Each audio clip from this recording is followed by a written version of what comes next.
Okay, so in the last video we talked about the Bohr model of the atom, and so just to give a quick recap, we talked about the main main points of the Bohr model.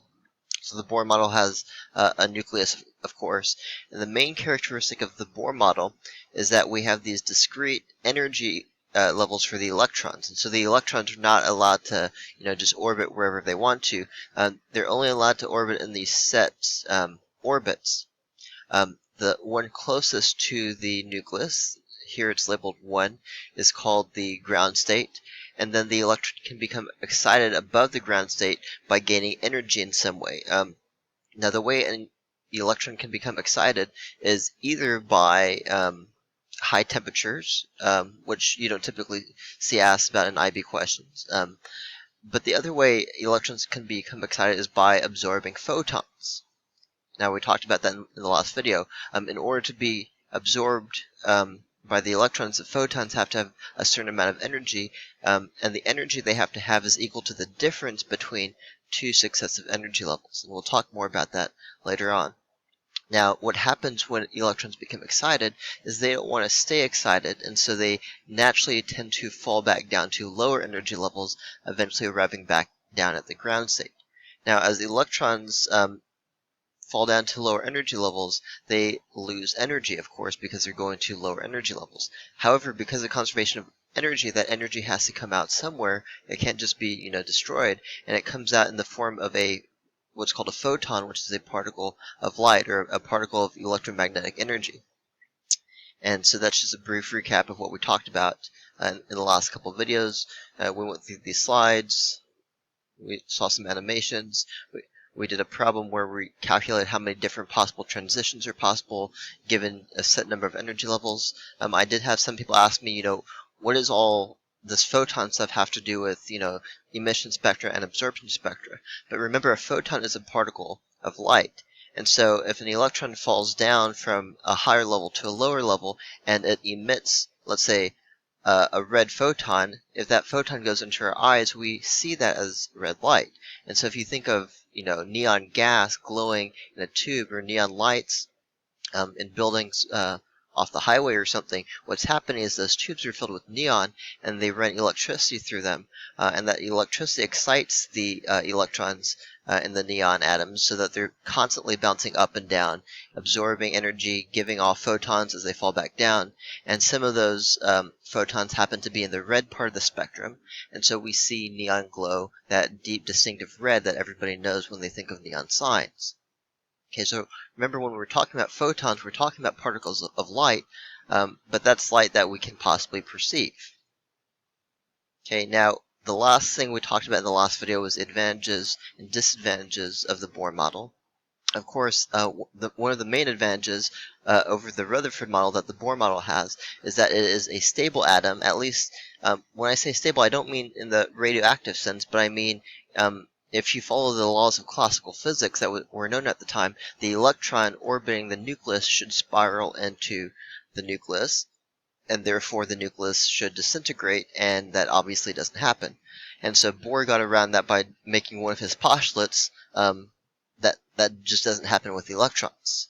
One of the other advantages the Bohr model has over the Rutherford model is that it has the ability to explain the existence of some atomic spectra. Now, when I say that, number one, what I mean is that it gives a possible way for atomic spectra to exist that we've talked about before. As electrons become excited and they fall back down, they emit photons. That gives a way to explain emission spectra.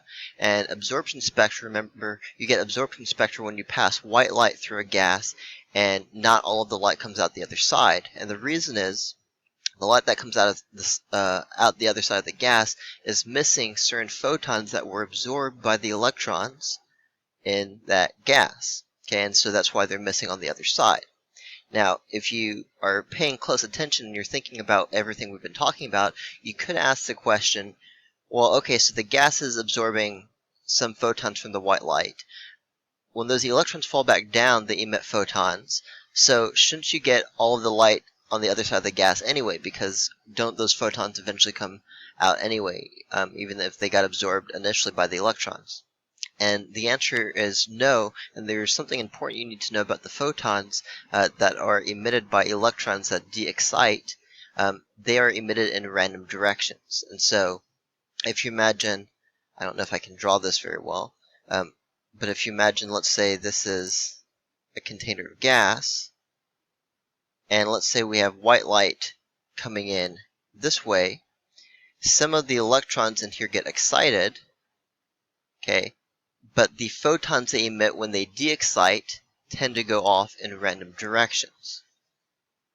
Okay, and so that means when you look over here, instead of seeing a continuous spectrum with all the colors, absorption spectrum, you see an absorption spectrum with some of the lines missing. Okay, so definitely have some significant disadvantages in the Bohr model. We also talked before about how it only makes successful calculations for atoms which have one electron, which unfortunately most atoms have more than one electron, and so Bohr model definitely has some serious issues with it. Okay, but today we're going to move on and talk about some other things. Now, pause it here, add this to your notes if you need to. I think most of this we've talked about before. Okay, but today we're going to get more into calculations. Okay, so we're going to do some simple calculations involving the energy of a photon. Alright, so before we get into doing those calculations, just some things I want to tell you about photons. Again, you might want to pause here and add some of this to your notes. Let me try to make it bigger so you can see it a little easier. Again, pause it here, add this to your notes if you need to. But we talked about photons before. Photons are particles of light, and light is an electromagnetic phenomenon. And so there's something called the electromagnetic spectrum that you may have heard about, which basically means that you have a wide range of different photons with different wavelengths and different energies, and include the following parts in no particular order. Radio waves, microwaves, visible light, X-rays, gamma rays, which you also might know as gamma particles, infrared, and ultraviolet.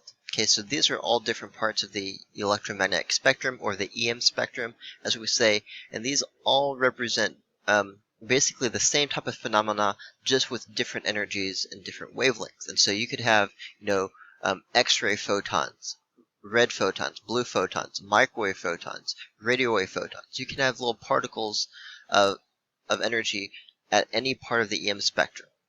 Okay, you could have infrared photons, which we perceive as heat. You could have ultraviolet photons. And we'll talk more about the EM spectrum in IB Physics 2, but just know that these are all examples of electromagnetic radiation. You can have photons at any part of the EM spectrum. Like I said, they all move at the speed of light because they are light particles. Okay, I'm going to link this short video about the EM spectrum here, so you can check that out. And I will show you the electromagnetic spectrum just really quickly. Again, we go more into this in IB Physics 2, but these are the different parts of the EM spectrum, starting with the longest wavelength and going to the shortest wavelength. Now, wavelength is not something we've talked about before. We talked about that in IB Physics 2. But notice if you look on here, we've got you can just kind of see by looking that the waves are the most spread out in the radio part of the spectrum, and they're closest together in the gamma ray part of the spectrum. Okay, so this is the electromagnetic spectrum. Okay, now what we're going to talk about first is how do you calculate the energy in a single photon. Now, you might have seen this equation before, probably in chemistry, but you might not have been aware of what it represented. Okay, so here it is. This equation allows you to calculate the energy of a photon, okay, of a particle of light. Okay, E is the energy of the photon. F in this equation is the frequency of the photon. So that's energy in joules for now. F is the frequency. Of course, we know frequency is measured in hertz because we've seen that before. And H is what's known as Planck's constant. Okay, the value for Planck's constant, H, is about 6.63 times 10 to the negative 34, and the unit is joule seconds. That's not joules per second, just joule seconds. I know that's kind of a weird unit, but that's what it is. Okay, lowercase h for Planck's constant. Okay, now, there's another equation that lets you calculate the energy of a photon based off of the wavelength, and that is E equals hc over lambda. Now, we talked about what E and h represent. Okay, c is a very, very, very important constant. This is known as the speed of light in a vacuum. It is about 3 times 10 to the 8 meters per second. Okay, you might have heard of another equation that has c in it. That's E equals mc squared. That is the same c. Okay, c represents the speed of light in a vacuum, and again, it's a constant that you need to know. Now, typically, you would be given those constants in any problems where you were doing calculations, but that's still a constant you need to be familiar with. And in this equation, this upside-down y-looking thing, okay, this is the Greek letter lambda. You can also see it written right here. Okay, this represents wavelength. Okay, wavelength in meters. And again, we'll talk more about what wavelength means later on, but basically, as you saw in the last slide, it's basically the length of the wave that you're talking about.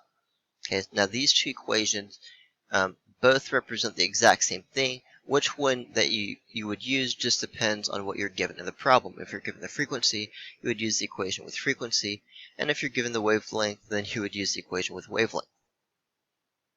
Okay, so these are both the equations to calculate the energy of one single photon, as long as you know either the frequency or the wavelength. Okay, because h and c are both constants, and both of those would be given to you. Now, take a look at this question right here. It says, based on the equation above, what part of the EM spectrum has photons with the highest energy? Well, if you look at the equation with frequency, you should be able to see right away that the energy is going to be highest if the frequency is the highest. And so that means if you're talking about the electromagnetic spectrum, the part of the spectrum with the highest frequency tends to have the highest energy photons. Okay, so just keep that in mind. Add that to your notes, and we'll do a couple simple calculation problems. Okay, so example 1. Calculate the energy of a red photon. Okay, red light has a wavelength of approximately 700 nanometers. Now, do keep in mind that wavelength does not have to be given to you in meters, but calculations should be done in meters. So that means lambda equals 700 nanometers. We're going to have to convert that, though, because the calculation has to be done in meters. And nano, if you remember from your SI prefixes, represents 10 to the negative 9. Okay, so the wavelength of this photon is 700 times 10 to the negative 9 meters, which, by the way, is the same as 7 times 10 to the negative 7 meters, if you just want to write it with one number in front of the 10. Okay, so the energy of this photon we can very easily calculate. That would be hc over lambda. So Planck's constant is 6.63 times 10 to the negative 34. C, the speed of light in a vacuum, is 3 times 10 to the 8. Divided by the wavelength, that's 700 times 10 to the negative 9 meters. And all we have to do is plug that into the calculator. By the way, you might have noticed I keep saying that c is the speed of light in a vacuum. The reason for that, as we'll talk about in IB Physics 2, is that the speed of light actually changes depending on what material light is traveling through. So light actually has a different speed in, say, water or glass than it does in air or vacuum. Okay, so c is the speed of light in a vacuum. That means with no material. In other words, that's how fast light travels in space. Okay, so when I do this calculation, I get 2.84 times 10 to the negative 19 joules. Okay, we know from experience that joule is the unit of energy. At least it is a unit for energy. It is not the only unit for energy. Okay, so that is the energy of this red photon. Now that is a very, very small amount of energy, 10 to the negative 19 joules. Okay, but remember this is for a single photon. And if you imagine looking at a light bulb, the energy coming from the light bulb is probably giving off, tons and tons and tons of photons. Okay, so an individual photon might not have a lot of energy, But if you're looking at, any given light source, it might have bajillions of photons coming off of it, all with different energies. Okay, let's do one more simple calculation. Pause it here if you need to look at that. Okay, example 2, it says calculate the frequency of a photon which has an energy of 4.8 times 10 to the negative 19 joules of energy. Okay, so pause it here, see if you can do this on your own. Okay, so this should be a very, very basic calculation. We haven't done anything too crazy yet. Okay, Planck's constant is 6.63 times 10 to the negative 34. We're looking for F, and so all we have to do is plug in and solve. Now don't be surprised when you're doing frequency calculations with photons if you get a very high energy, or a very high number for the frequency. Okay, that is completely normal. So when I plug this into my calculator, the answer I get is 7.24 times 10 to the 14 hertz, because frequency is measured in hertz. Okay, so just very, very basic calculations involving photon energy calculations. And we'll see why that's important later on. Pause it here if you need to. Now, you might have noticed in these last two problems that the energy of a photon is a very, very, very small number in joule. And so even though the joule is the SI unit of energy, it's kind of inconvenient to use as a unit of energy just because the values are so small. And so we actually have a different unit of energy that we're going to use just in these last two units.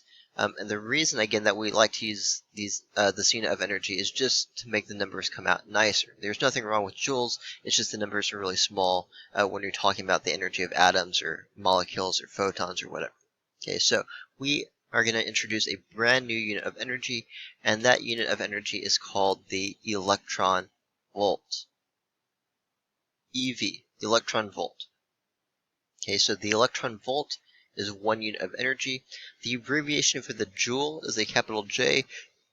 The abbreviation for the electron volt is EV. Okay, one after the other, just like this.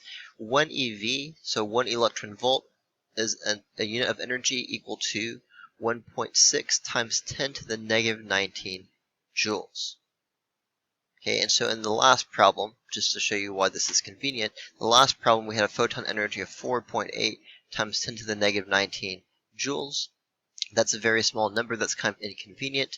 If 1 EV, 1 electron volt, is equal to 1.6 times 10 to the negative 19 joules, I can tell just by looking and doing some basic mental math that that would be the equivalent of 3 electron volts. Okay. So look at those numbers and confirm that for yourself. Now, what's the advantage of that? Well, 3 is maybe a nicer number to write than 4.8 times 10 to the negative 19. But aside from that, there's not really any need for having the electron volt. It's just a nice, convenient unit of energy. Just a random fact about photon energy, by the way, human beings can see with our eyes photons that have a wavelength between about 400 nanometers, which corresponds to blue light, and 700 nanometers, which corresponds to red light. Okay, that's kind of an important fact, but it'll be more important later on, so just something you might want to add to your notes. Okay, so quick recap of EV, basic unit conversion type of thing. We're converting units of energy from electron volts to joules or vice versa. This is what it looks like in the IB data booklet. Just so you would know, this is the information you would be given on the IB exam. And notice that you're actually given the equation E equals HF, and you're given these constants. And so don't think that you need to memorize the constants or anything, because you would always be given that information. So just do one more basic calculation problem. We're going to do example 3 really quickly. It says calculate the energy of a 4.6 eV photon to joules. Okay, because EV is a unit of energy, it's just not the unit of energy. This is nothing more than a unit conversion problem. 1 EV is equal to 1.6 times 10 to the negative 19 joules. You do need to know the unit conversion, of course. That's why you should have added that value to your notes from before. And so all we have to do is multiply across the bottom and the top and divide. Okay, so 4.6 times 1.6 times 10 to the negative 19 comes out to be 7.36 times 10 to the negative 19 joules. Okay, so very simple calculation problem. Now do make sure you understand that when you're using the equations that are given to you, for example, this one, E has to be measured in joules. And so it's common for you to be given energies in electron volts, but do know if you're doing any calculations with them, that you probably need to convert to joules before you plug into the equation. Because in the next problem, they ask you to find the wavelength. Okay, that means we should use the photon energy equation that has wavelength in there. I'm just going to rearrange that really quickly and solve for wavelength. That would be hc over E. And when we plug into this equation, E has to be in joules because everything has to be in SI units for this calculation to come out correctly. Okay, so the wavelength, lambda, is going to be Planck's constant, 6.63 times 10 to the 34 times c, the speed of light in a vacuum, times 10 to the 8, divided by E, 7.36 times 10 to the negative 19 joules. And notice that we're using the energy in joules, not in electron volts. Make sure you don't make that mistake. Okay, so also keep in mind that I told you before that humans can see between 400 and 700 nanometers. There's nothing special about nanometers. The only reason I told you that is because, well, that's what humans can see. There's nothing special about that range of wavelengths other than that's what humans can see. Some animals can see outside that wavelength, but that's basically what we can see.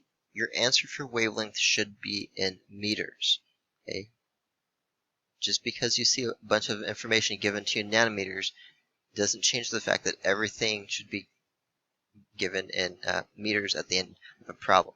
Okay, so that's what you should get for this wavelength. Now, it says estimate what part of the EM spectrum this photon might be in. We'll do that really quickly. 2.7 times 10 to the negative 7 meters. Remember before I gave you that range of wavelength 400 to 700 nanometers? The only reason I gave you that was to use as a reference. Okay, 2.7 times 10 to the negative 7 meters is the same as 270 nanometers. Okay, you can convince yourself that that is in fact correct. Now, what part of the EM spectrum might this be in? Well, you might ask, how would I ever know that? Well, if you know that blue light is 400 nanometers, if this is a little bit below blue or violet, what do you think falls right below blue or violet in the EM spectrum? Well, if you said ultraviolet, you would be correct. Pause it here if you need to write these numbers down. I want to go back and show you the EM spectrum really quickly. Okay, if you go back and look at the EM spectrum, you'll notice that ultraviolet is actually right on the other side of blue. Okay, so here is the visible part of the spectrum. There's green, there's blue, there's violet. Right past violet is ultraviolet. That's why it's called ultraviolet. So if blue or violet light is 400 nanometers, we can't see anything much lower than that, but that's right past violet, which would be ultraviolet.